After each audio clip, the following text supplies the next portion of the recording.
Before we move on to questions, Susan is going to speak to us about her experience with Hanna recording your book. So I'm going to hand over to Susan now. Thank you, Amy. This is unplanned, but I think, Hanna, if I can just say one or two of the things that were thrown up while during the process that we went through together, of distilling into an audiobook your experiences that were very, very close to me. If I can just say one or two really trivial things, one or two really trivial things were that so many of the places that you mentioned, Coventry, Croydon, Sussex, etc., these all had a parallel in my own life. I was born in Croydon. My mother lived in Leamington Spa. She watched the bombing of Coventry Cathedral from her bedroom window. We lived in Forest Row, which was not far away from where you ended up teaching. So, and that was before we moved to South Africa. So we left for South Africa. But my father was a Viennese Jew. He was not brought up Jewish, but he was born as a Jew in Vienna. And when he and his family went in different ways to finally meet up again in England, his younger sister was helped by the Quakers, basically smuggled across Europe with a train ticket onto a boat off the coast at Rotterdam. My father went a different way. He was not quite 19. And he landed up as an intern, in an intern camp. He was one of the Dunero boys that landed up in this intern camp at Hay in Australia. From whence, well, while he was there, he learnt beautiful English. And when they were declared no longer to be enemy aliens, he changed his name and joined the British Army. As he said, he wrote to his stepfather, "I'm going to go and give Jerry a bashing." At that point, he had learned his first English. It was from a British Army officer. And he always spoke beautiful English. So we had this dichotomy in our family as well. And I married a German, whom I met many years later. And I have 2 children here in Germany. My now ex-husband's family, his aunt specifically, supported the Nazis.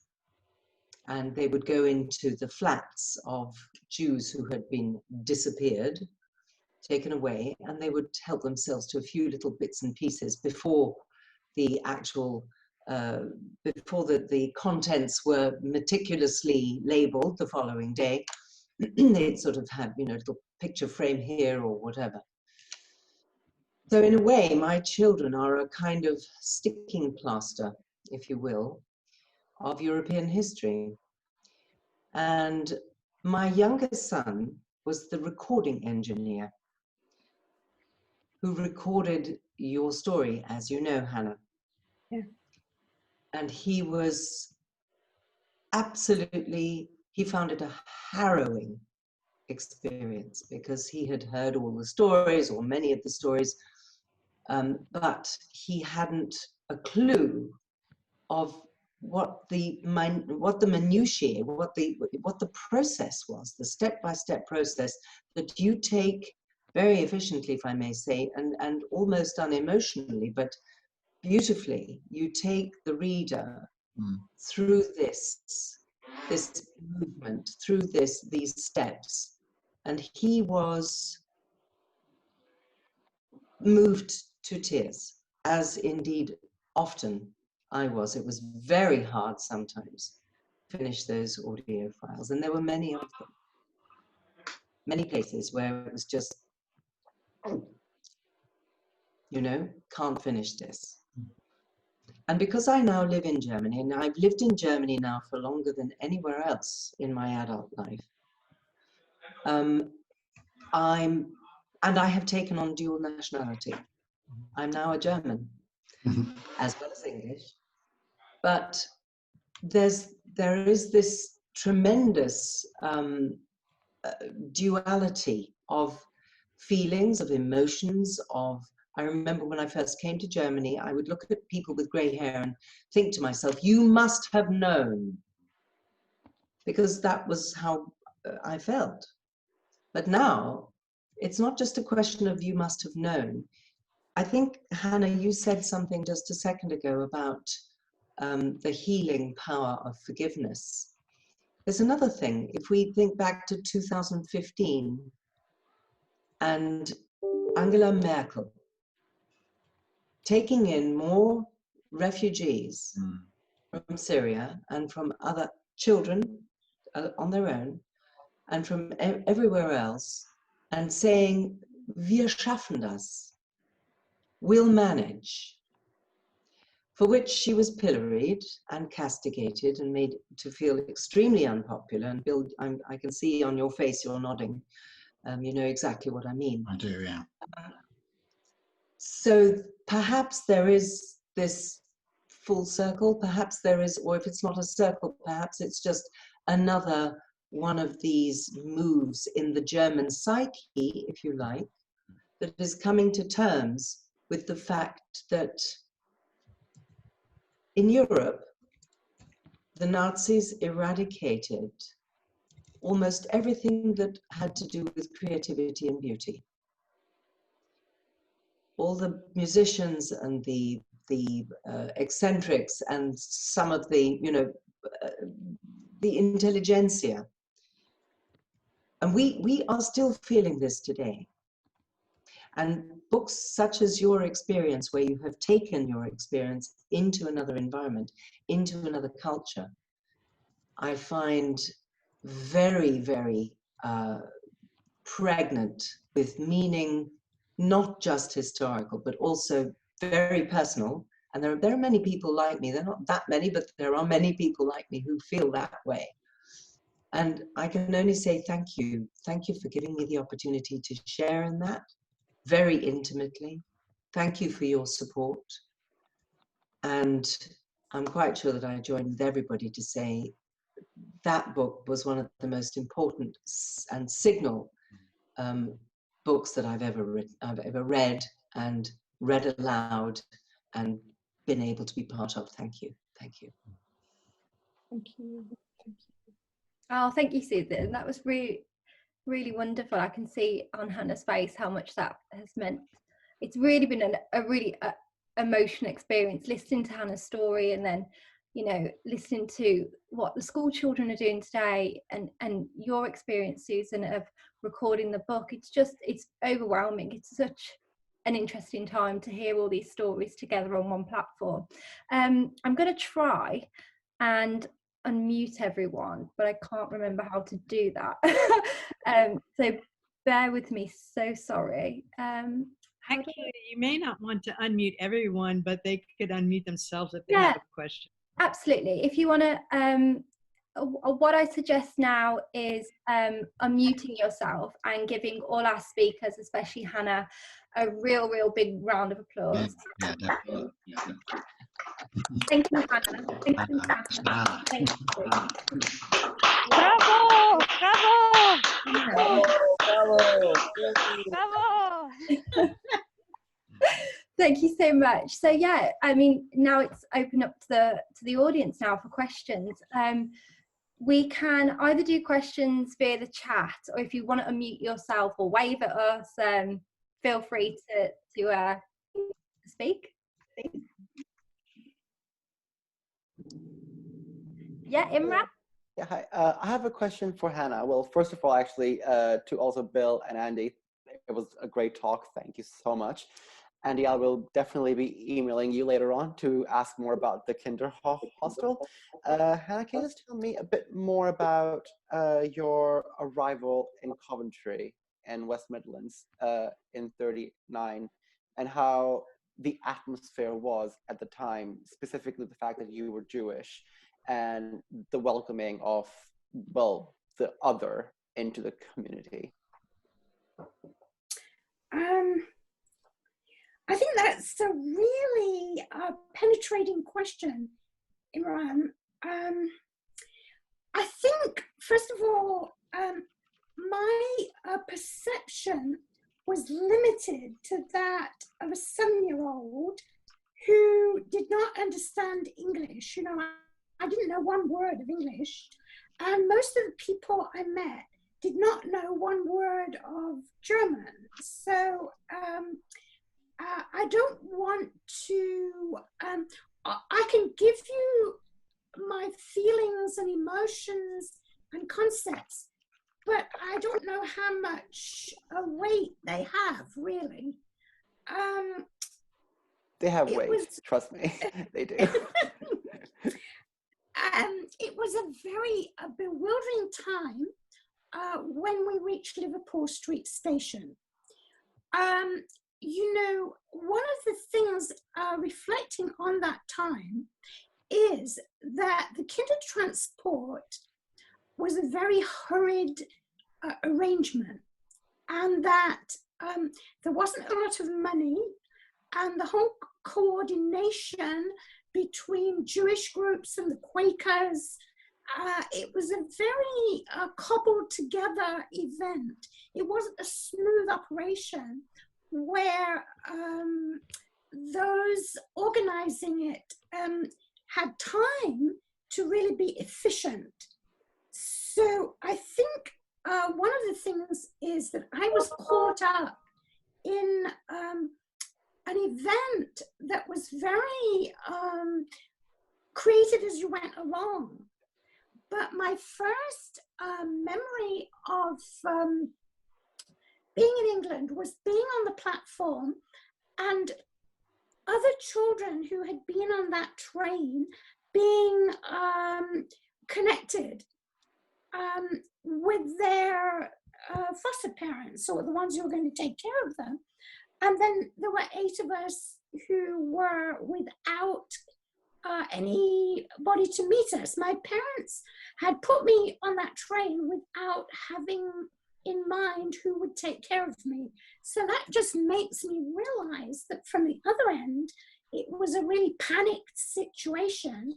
There was the awareness of the danger, and we have to do it, but it was really a leap in the dark. You know, I think of it like Moses being put in a basket on the Nile. You know, that I think that's the kind of thing. So that's the setting. Now, the people who actually took those that were left was a group that came from the middle of England, and they belonged to a sect called Christadelphians, who had a real interest in the refugees because they had a real connection to Jews in their theology.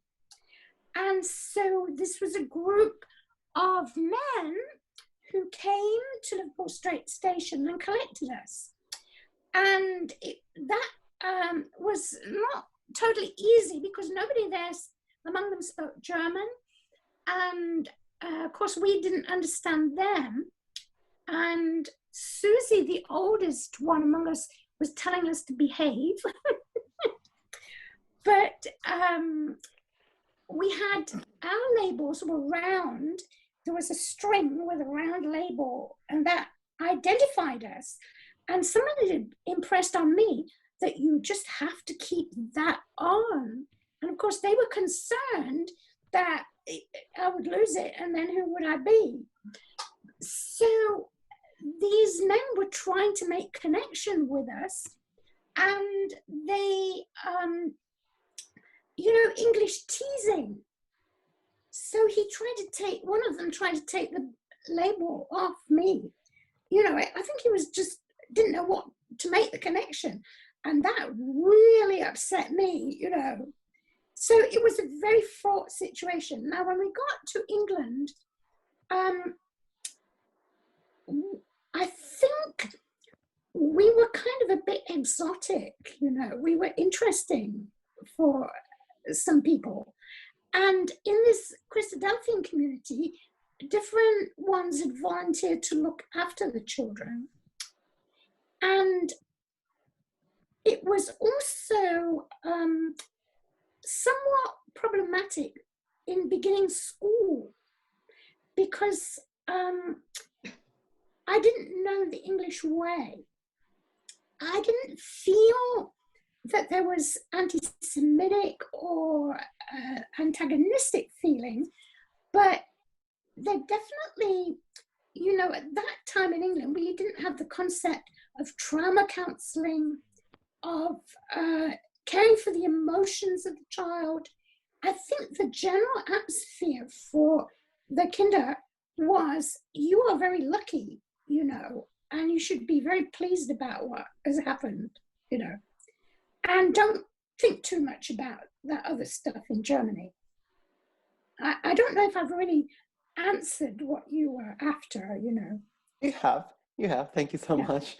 Everything I get to learn more about Kindertransport from like first-hand experience is always a joy. So thank you so much. It really means a lot. Thank you. I'd like to say something.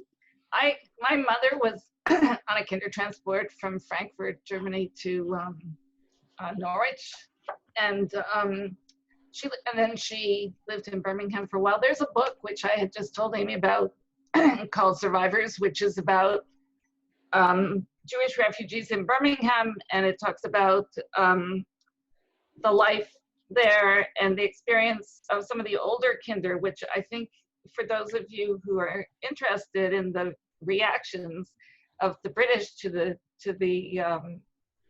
German Jewish children, this book is really interesting because I guess Hanna was quite young, so her experiences were relative to her age, but my mother was 15, and they were told not to speak German in the streets, which of course, if you didn't speak any other language, was really a problem because you couldn't say anything.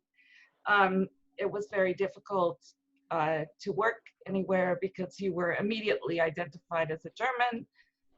They were going to war and people were nervous about it. My mother stayed in a home where the father was a Quaker and he was very enthusiastic about her being there, and the mother was ashamed that she had a German-speaking girl in her house.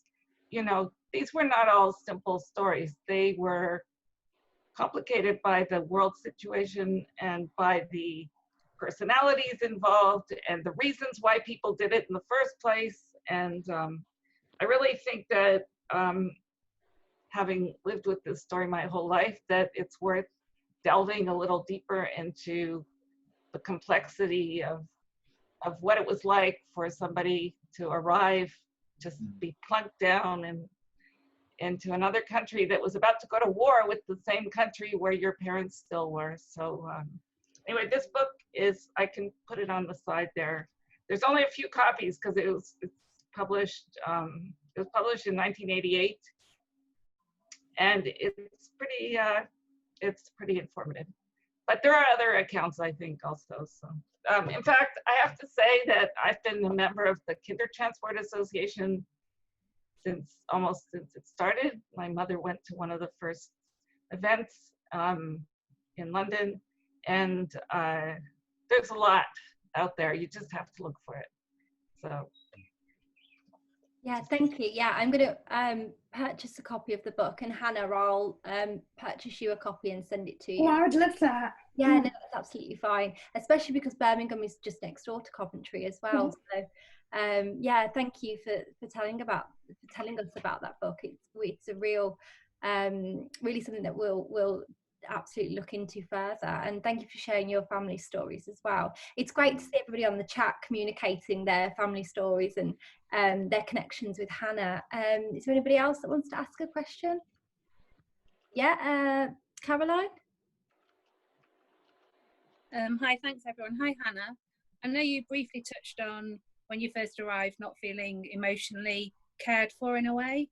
Did you keep in touch with the people that originally looked after you and maybe other people in your story? So you sort of got married, maybe moved away? Yeah, you know, I write a bit about the family in the book. Oh, I'll and get also the book. there's a picture of them. They were much older. The family that took me in permanently because I actually went to two families. They had a son who was just getting married. And so during their lifetime, we kept contact.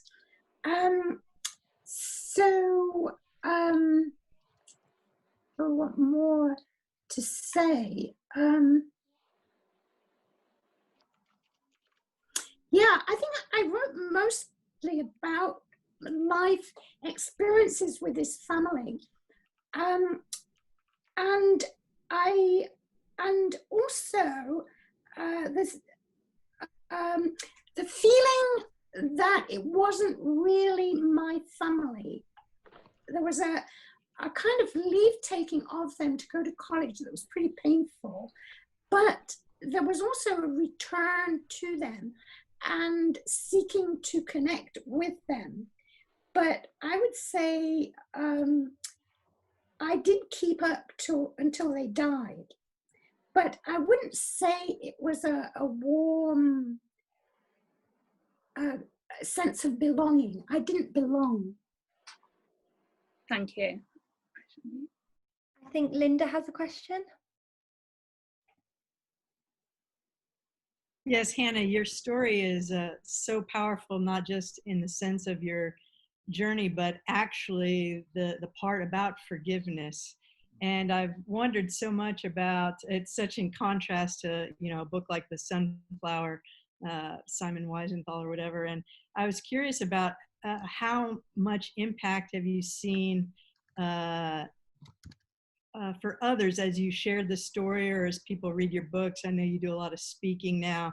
Have there been many that you've seen responding to this? Almost you provide an invitation for others to enter into their own story where forgiveness is needed. Have you seen much impact from that? Linda, the story that jumps into my mind with your question is an email that I got last week. And the email was from a teacher in the Odenwald. And last year, I was invited by her to read from my book and tell a little about it to her class. And I guess the kids were about 15, 16-year-olds. And after I shared the story, the teacher wrote to me and said that listening, she had felt that she should visit the place in northern Germany where her brother died in mysterious circumstances. Now, the part she was referring to was my going back to the places in Gmünd where I had been hurt, and the forgiveness and the release of the pain that I had experienced there.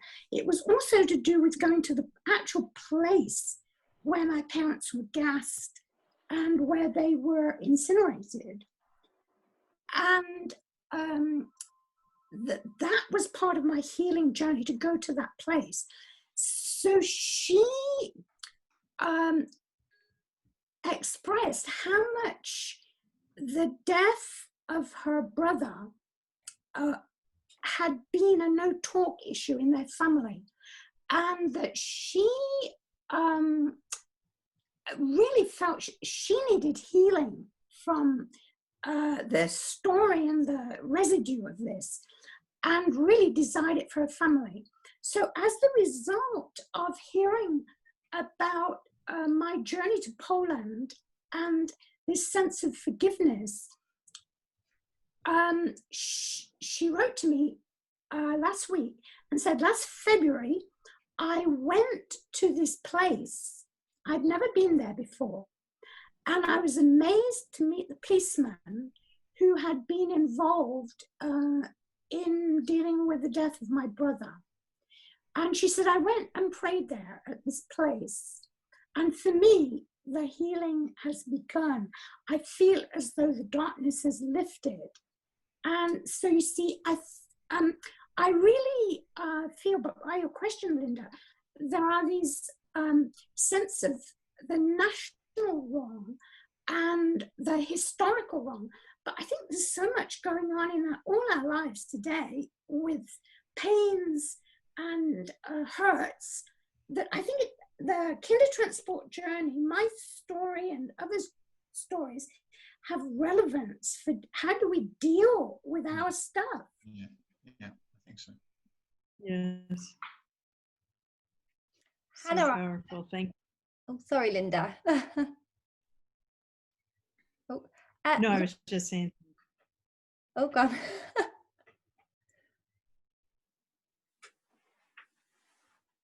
Oh, yeah, sorry, Hanna. Sorry, Linda, as well. I wondered, Hanna, if you'd share with everybody all the campaigning that you've been doing in Arizona to get the Holocaust taught in schools.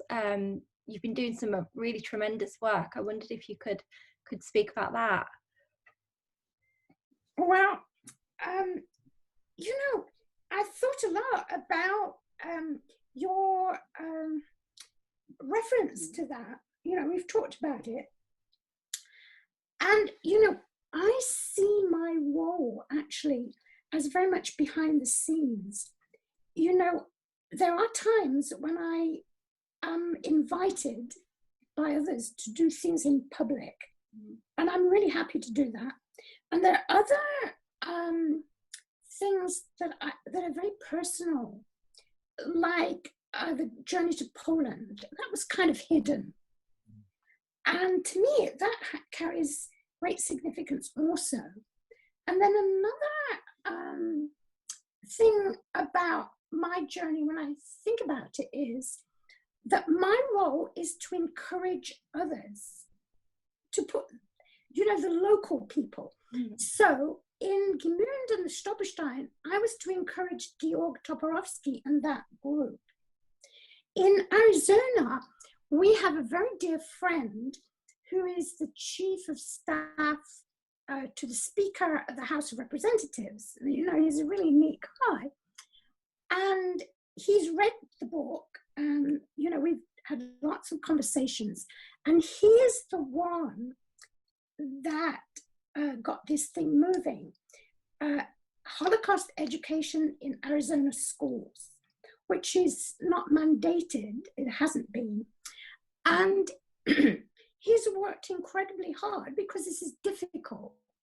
You know, political, I mean, being invited to these groups discussing Holocaust education at